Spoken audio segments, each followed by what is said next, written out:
Hello hi Ram Ram the students, welcome to urgent official. मैं सौरभ गिराटी। आज अपन economics की शुरुआत करते हैं फोर्थ सेमेस्टर के लिए।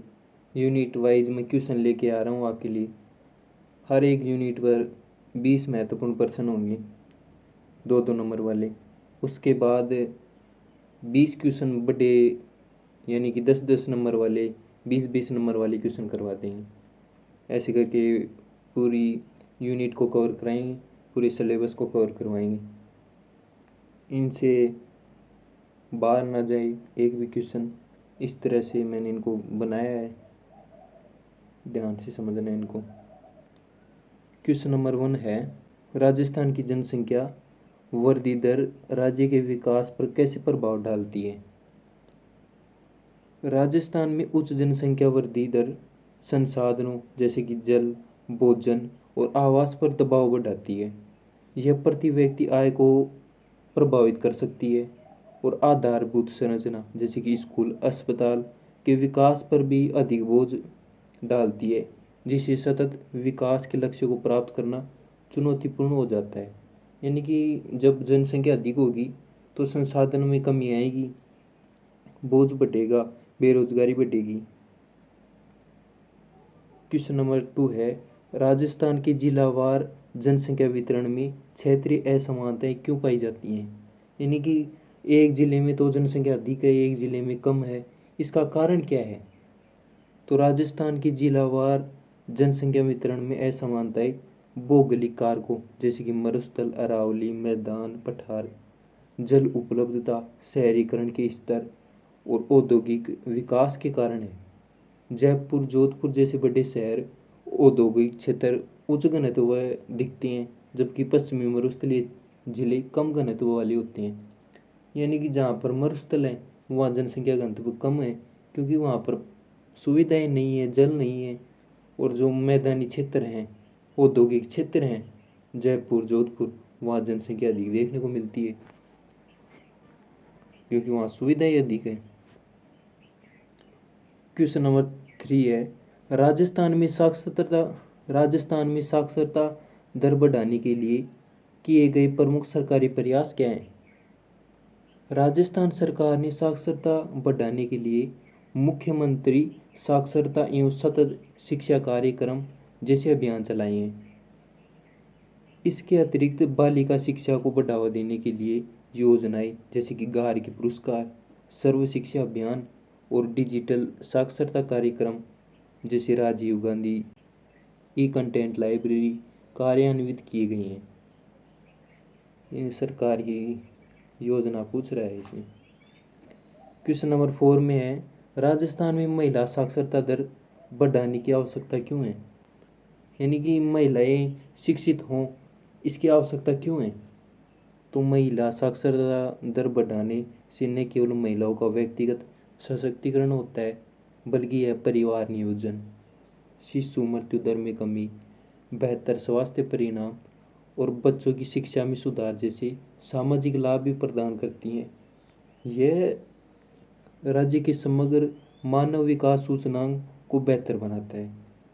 मैं तो ये कहता हूँ कि अगर शिक्षा महिलाओं के लिए ही क्यों आवश्यक हो, शिक्षा सभी के लिए आवश्यक हो।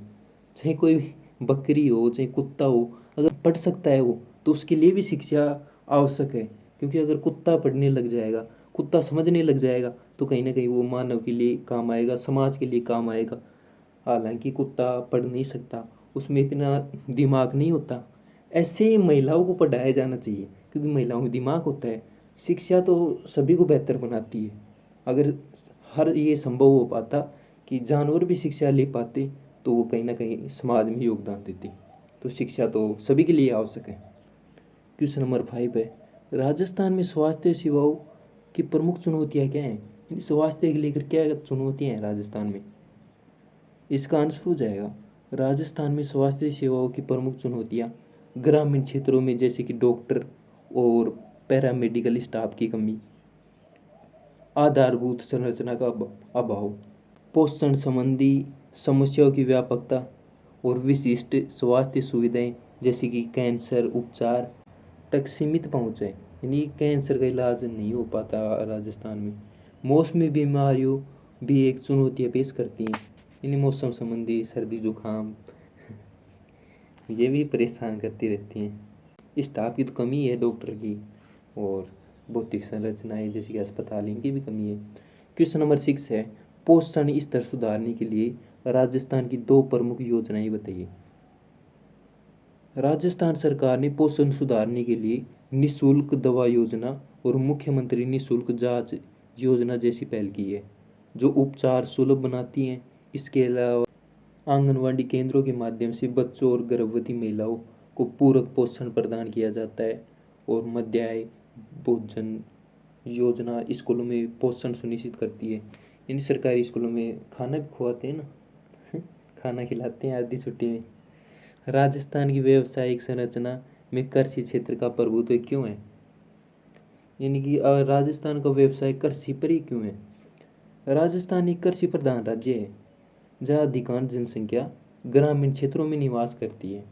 रोजगार के सीमित, गैर कृषि अवसरों, ऐतिहासिक निर्भरता और भूमि से भावात्मक जुड़ाव के कारण कृषि क्षेत्र अभी भी सबसे बड़ा नियोक्ता है, यानी कृषि क्षेत्र पर अधिक निर्भरता है। भले ही इसका जीडीपी में योगदान बहुत कम हो, यानी कि इनसे बेनिफिट बहुत ही कम हो जाए, पर ये कृषि पर निर्भर है। क्वेश्चन नंबर 8 है, मानव संसाधन सूचकांक में सुधार के लिए राजस्थान किन क्षेत्रों पर ध्यान केंद्रित कर रहा है। तो मानव संसाधन सूचकांक में सुधार के लिए राजस्थान शिक्षा, स्वास्थ्य, कौशल विकास यानी कौशल विकास, युवाओं के लिए व्यावसायिक प्रशिक्षण, रोजगार सृजन पर ध्यान केंद्रित कर रहा है। इन क्षेत्रों में निवेश से मानव पूंजी का निर्माण होता है। क्वेश्चन नंबर 9 है, शहरीकरण राजस्थान के श्रम संसाधन पर कैसे प्रभाव डालता है। तो शहरीकरण राजस्थान के श्रम संसाधन को कृषि और गैर कृषि क्षेत्रों में, विशेषकर सेवा निर्माण क्षेत्रों में स्थानांतरित कर देता है। यह शहरी केंद्रों में श्रम की मांग बढ़ाता है और युवाओं को बेहतर रोजगार के अवसर प्रदान करता है। हालांकि इससे ग्रामीण क्षेत्रों में कृषि श्रमिकों की कमी हो सकती है, यानी कि शहर में जाके ग्रामीण लोग सेवा प्रदान करते हैं कृषि की बजाय। क्वेश्चन नंबर 10 है, राजस्थान में जनसंख्या व वृद्धि दर को नियंत्रित करने के लिए सरकारी नीतियाँ कितनी प्रभावी रही। राजस्थान में जनसंख्या वृद्धि दर को नियंत्रित करने के लिए परिवार नियोजन कार्यक्रम, महिला शिक्षा को बढ़ावा देना, स्वास्थ्य सेवाओं तक पहुंच बढ़ाना जैसी सरकारी नीतियां लागू की गई हैं। इन इन प्रयासों ने धीरे धीरे प्रजनन दर को कम करने में मदद की है। हालांकि अभी भी ग्रामीण क्षेत्रों में जागरूकता और पहुंच में सुधार की आवश्यकता है। क्वेश्चन नंबर 11 है, राजस्थान में कृषि विकास की 2 प्रमुख चुनौतियां क्या हैं। यानी कृषि के विकास में कौन कौन सी समस्याएं हैं, केवल 2 बतानी है आपको। राजस्थान में कृषि विकास की 2 प्रमुख चुनौतियां हैं, जल की कमी, विशेषकर पश्चिमी जिलों में या मरुस्थल में, और मानसूनी वर्षा पर अत्यधिक निर्भरता, जिससे सूखे का खतरा बना रहता है। यानी कि वैसे नदियाँ और आंतरिक जल बहुत कम है राजस्थान में, वर्षा जल पर या मानसून पर निर्भर रहता है, इसके कारण सूखे का खतरा बना रहता है। मृदा प्रबंधन, छोटे जोत और प्रारंभिक कृषि पद्धतियाँ भी चुनौतियाँ पेश करती हैं, यानी आधुनिक जल संसाधन भी नहीं है राजस्थान के पास।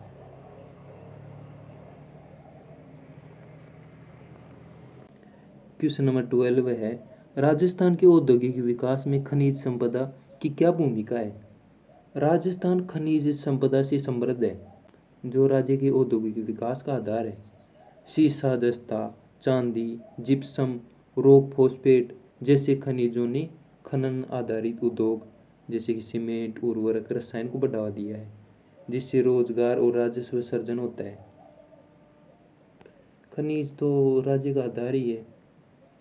ग्रामीण आधारभूत संरचना में सुधार के लिए सरकार के 2 प्रमुख कार्यक्रम क्या हैं।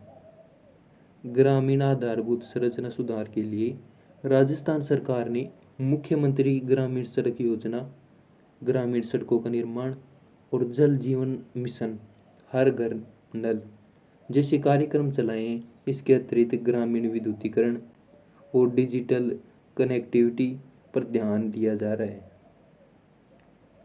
क्वेश्चन नंबर 14 है, शहरी आधारभूत संरचना के विकास में सार्वजनिक निजी भागीदारी क्यों महत्वपूर्ण है? तो इसका आंसर कैसे लिखेंगे अपन? शहरी आधारभूत संरचना परियोजनाओं जैसे कि मेट्रो, स्मार्ट सिटी में बड़े निवेश की आवश्यकता होती है। सार्वजनिक निजी भागीदारी सरकारी धन पर बोझ कम करती है, निजी क्षेत्र की दक्षता और विशेषता लाती है और परियोजनाओं के समय पर निष्पादन बेहतर प्रबंधन को सुनिश्चित बनाता है। यानी कि जो ये शहरों में ये आधुनिक मेट्रो, स्मार्ट सिटी या आधुनिकरण होता है शहरों में, ये निजी क्षेत्र का क्या योगदान है? तो यही बता रहे हैं कि भाई निजी क्षेत्र इनको दक्षता प्रदान करती है। क्वेश्चन नंबर 15 है, राजस्थान के ऊर्जा क्षेत्र में अक्षय ऊर्जा स्रोत क्या महत्व है इनका? राजस्थान में अक्षय ऊर्जा जैसे कि सौर या पवन ऊर्जा की अपार क्षमता है। ये स्रोत राज्य को ऊर्जा आत्मनिर्भरता प्रदान करते हैं, जीवाश्म ईंधन पर निर्भरता कम करते हैं, पर्यावरणीय प्रदूषण घटाते हैं, इन ऊर्जा क्षेत्र में निवेश व रोजगार सृजन को बढ़ावा देते हैं। अब क्या है कि अपने पश्चिमी जो मरुस्थल है वो एकदम खाली सा ही पड़ा है, कोई उद्योग धंधे नहीं है वहाँ पर, नए कृषि हो सकती है वहाँ, वो किसी काम का नहीं है। अगर सरकार चाहे तो वहाँ सौर ऊर्जा और पवन ऊर्जा स्थापित कर सकती है, जिससे राज्य के आर्थिक और राजस्व में वृद्धि होगी। क्वेश्चन नंबर 16 है, राजस्थान में जल संसाधन के प्रबंधन की प्रमुख चुनौतियाँ क्या हैं? तो राजस्थान में जल संसाधन के प्रबंधन की प्रमुख चुनौतियाँ गिरता भूजल स्तर, अनियमित मानसूनी वर्षा, जल प्रदूषण, कुशल सिंचाई विधियों का अभाव, शहरीकरण, औद्योगिक विकास भी जल स्तर पर अतिरिक्त दबाव डाल रहे हैं। यानी कि शहरीकरण और औद्योगिकरण भी ज़्यादा ही जल की खपत कर रहे हैं। राजस्थान की खनिज संपदा राज्य की अर्थव्यवस्था में कैसे योगदान करती है? राजस्थान की खनिज संपदा जैसे कि सीसा, जस्ता, चांदी, जिप्सम, संगमरमर राज्य की अर्थव्यवस्था में महत्वपूर्ण योगदान देती है। यह खनन उद्योग के माध्यम से प्रत्यक्ष रोजगार सृजित करती है। राज्य सरकार के राजस्व का एक बड़ा स्रोत है और सीमेंट, उर्वरक व पत्थर उद्योग को कच्चा माल प्रदान करती है। क्वेश्चन नंबर 18 है, राजस्थान में वन्य जीव संरक्षण के लिए दो प्रमुख पहले क्या हैं?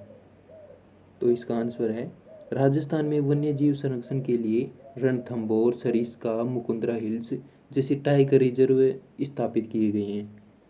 इसके अतिरिक्त राष्ट्रीय मरु उद्यान, ग्रेट इंडियन बस्टर्ड के लिए जैसे वन्य जीव अभ्यारण्य बनाए जा रहे हैं और अवैध शिकार विरोधी अभियान चलाए जाते हैं। यानी शिकार पर प्रबंधन लगाया गया है, रोका जा रहा है शिकार करने से। क्वेश्चन नंबर 19 है, भूमि संसाधन के कुशल उपयोग के लिए राजस्थान में क्या प्रयास किए जा रहे हैं? तो भूमि संसाधन के कुशल उपयोग के लिए राजस्थान में मृदा स्वास्थ्य कार्ड योजना चलाई जा रही है, जो किसानों को मिट्टी के पोषक तत्वों की जानकारी देती है। इसके अलावा बंजर भूमि विकास कार्यक्रम, जल संचयन संरचनाओं का निर्माण और वैज्ञानिक कृषि पद्धतियों को बढ़ावा दिया जा रहा है। क्वेश्चन नंबर 20 है, राजस्थान में वन संपदा के संरक्षण का क्या महत्व है? राजस्थान में वन संपदा का संरक्षण पर्यावरणीय संतुलन बनाए रखने, मरुस्थलीकरण को रोकने, जैव विविधता को बनाए रखना और वन्य जीवों के लिए आवास प्रदान करने के लिए महत्वपूर्ण है। वन स्थानीय समुदाय के लिए आजीविका का स्रोत भी है और जलवायु परिवर्तन के प्रभाव को कम करने में मदद करता है। हाँ, और चैनल पे नए हो तो चैनल को भी सब्सक्राइब करना और वीडियो को लाइक करना और बाकी समझ जाना और कमेंट कर देना।